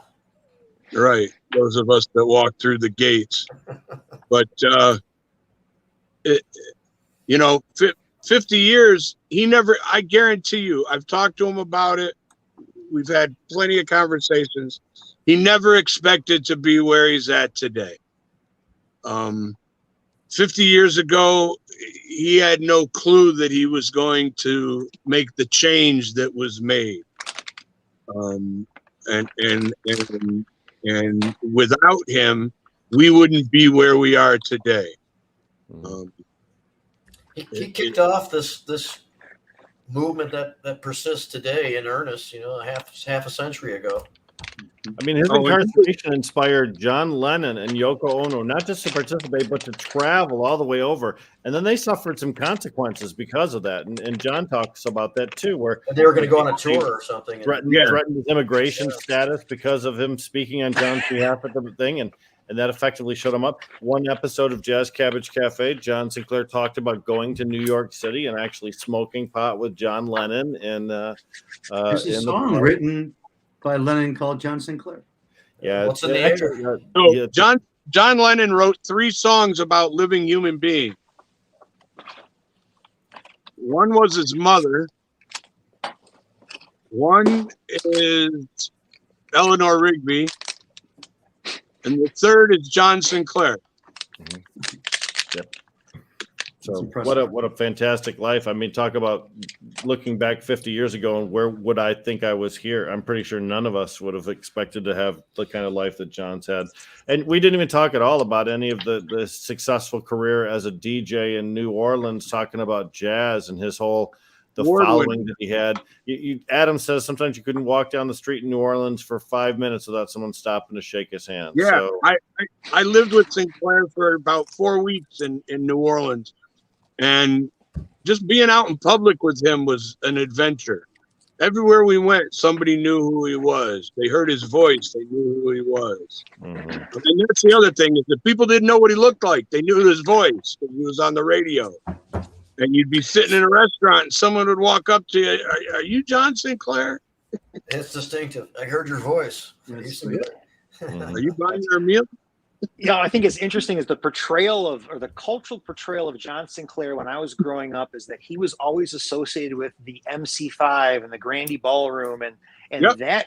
that movement, to the point when I think I was maybe in the 8th grade, where I think in my mind I thought somewhere conceptually that John Sinclair was in a band and that he was a musician of some kind, right? That he was maybe in the MC5 or something along those lines, just because of the cultural associations that in which he was clumped together with.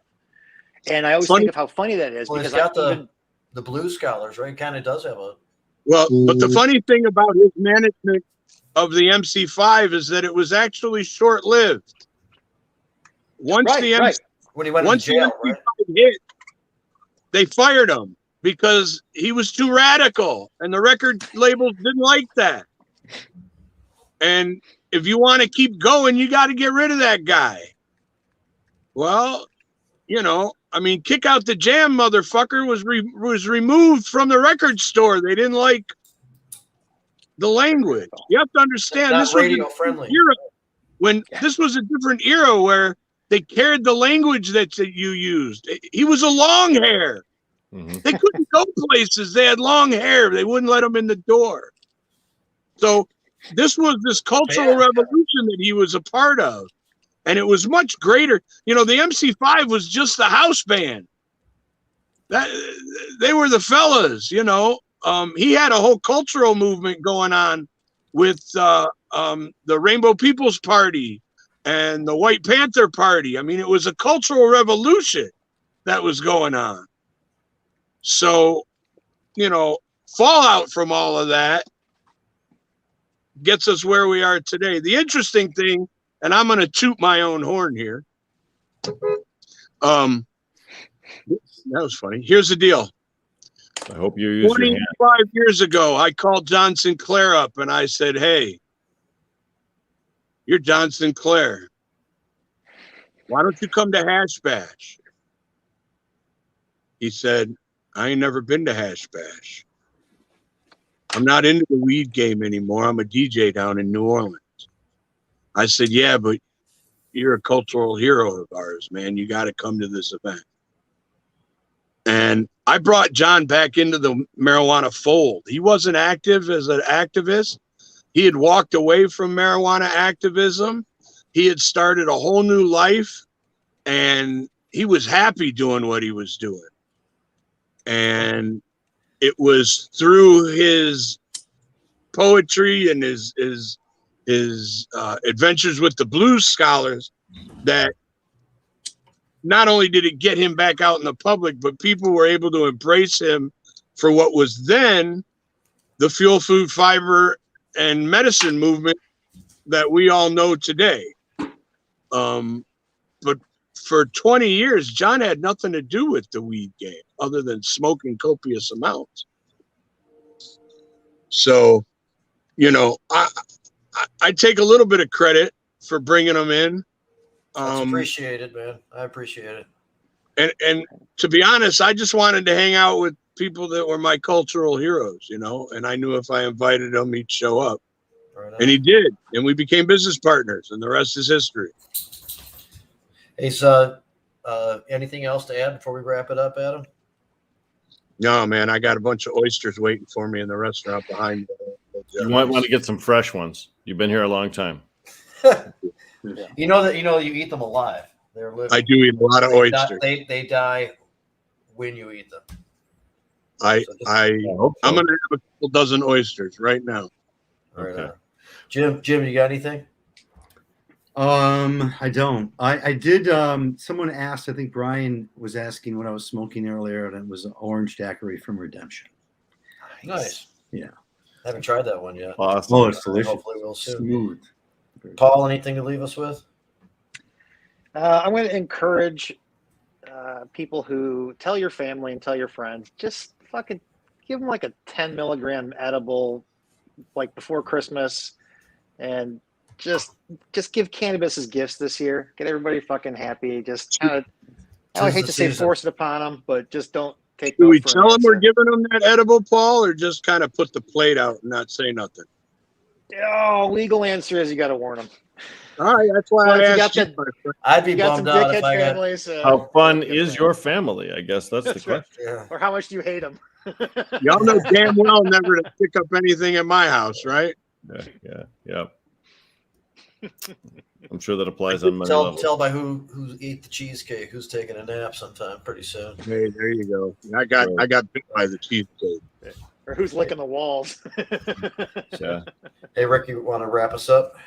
You know, we talked an awful lot today about some very heavy politics and some really weighty issues. And it's important for us to have those conversations, to bring to light new information, and for people to be able to make educated purchase decisions. But just, stop and reflect on your own personal decision making. What are your priorities? Are you spending money at a retailer that supports local business, that is local business, or are you just contributing to another chain? With the same degree of discretion that we use when we spend our money in retail stores or in restaurants, we should be using in the cannabis industry too. And just let that be your guide. And if that's the case and you're making good decisions, then thank you. And that's it, Jamie. Right on. Cannabis Gives Back Telethon right here tomorrow night, 6:00. And that should be pretty cool too. Jazz Cabbage Cafe. Thanks, everybody. Thanks, Joe's. Thank you. Thanks to Ida was on earlier. All right. So thanks to Ida. Yep. All right. Thanks, Jazz. Thanks, Jazz guys. Cabbage Take Cafe. care.